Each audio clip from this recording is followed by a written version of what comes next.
This is the Lone Crater YouTube. We hope this video helps.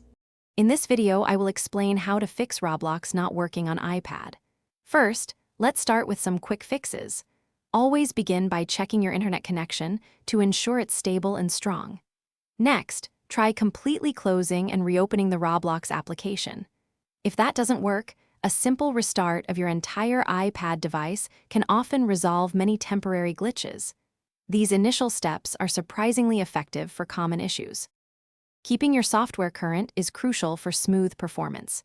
Make sure your Roblox app is updated to its very latest version directly from the App Store.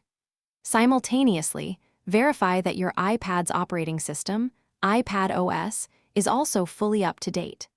Outdated software can frequently lead to compatibility problems, unexpected crashes, and various performance issues, so these updates are a vital step in troubleshooting. If updates don't solve the problem, consider clearing the app's cache. You can offload the Roblox app through your iPad settings, which clears its temporary data without deleting your game progress.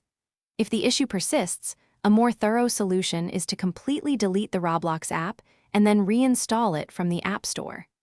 This often fixes corrupted game files or persistent glitches that might be causing the trouble. Finally, let's look at some advanced solutions. First, check the official Roblox server status online to see if there are any widespread outages affecting everyone. You might also try adjusting your in-game graphics settings to a lower quality, which can help if your iPad is struggling with performance. If, after all these steps, Roblox still isn't working, don't hesitate to contact Roblox support for personalized assistance. Thanks for watching. Consider subscribing if we helped you.